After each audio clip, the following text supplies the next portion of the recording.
As Auburn prepares to play Georgia this week in the Deep South's oldest rivalry, we're going to go to Wesley Sinor over on campus in Auburn for the latest news from Gus Malzahn's press conference. Wes, big news to start us out this week. Shaun White, who obviously did not start last week against Vanderbilt. Gus Malzahn says he's healthy, he's ready to start the game. What more do we know about Shaun White's status and what, if anything, was bothering him last week? We actually haven't gotten a whole lot of information about this. Obviously, we were unaware that he was injured going into this game, and Gus has been very vague about his injury whenever we ask him anything, whether it's his throwing shoulder, his non-throwing shoulder. He just keeps saying it's an injury. So we don't really know much more about it. But I mean, from what I could tell, Shaun looked pretty good on Saturday when he did come into the game in the second half. You know, he completed his first 7 throws. His first of which went for 9 yards, which is what John Franklin III had in the entire first half. So, you know, obviously there was a big roar, I guess, when Shaun came into the game in that second half. I think fans feel a lot more comfortable with Shaun White being the quarterback going into this Georgia game than they would if it was John Franklin III or really anybody else on the roster. Other injury news: wide receiver Tony Stevens is finally coming back. He will play Saturday. Trey Williams, the linebacker, he will be back in the mix on Saturday. The one that we're not totally certain about at this point, Kam Pettway, the running back who got banged up basically at the very end of the Vanderbilt game. What do we know about Pettway and his status right now, Wes?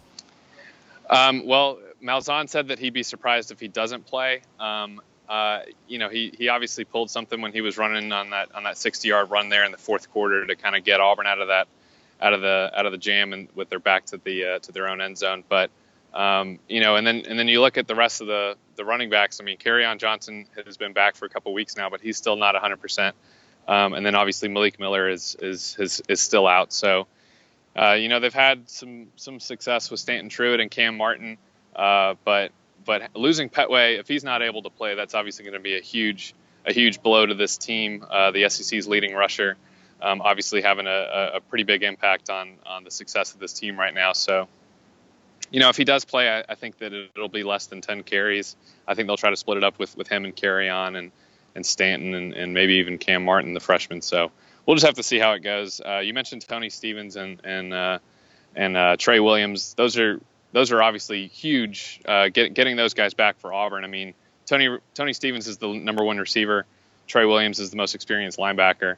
And they didn't play against Vanderbilt. I think they probably could have if they had to, but Auburn was able to get by through that game without those guys. So having them back is big for a pretty crucial trip to Georgia this weekend. And finally, Wes, obviously Georgia has been a big thorn in Auburn's side in recent years. They've got a pretty good record against them despite the two teams' records, despite who ends up being favored every year. How big would this win be for Gus Malzahn and for the Auburn program to get a win over Georgia? Oh, it would be really big. I mean, this is, you know, their #2 rivalry basically behind Alabama, and Georgia has won 8 out of the last 10 years in this game. And so, yeah, I mean, it's huge not only for, you know, the current situation in the SEC. Obviously, Auburn controls their own destiny. If they're able to beat Georgia and then beat Alabama 2 weeks later, then they win the West. And so, but you know, this game obviously means a lot to a lot of the players as well, because Auburn recruits more out of Georgia than they do any other state, even Alabama. So lots of Georgia guys on this team, and this game I think means a little bit more to them. So it's always a fun matchup, and we've had some interesting games, but Georgia's definitely had Auburn's number in the last decade. So it'll be big if Auburn can get a win here. All right, thanks, Wes. We have a lot more about Auburn's preparation for Georgia this week up at AL.com/Auburn football.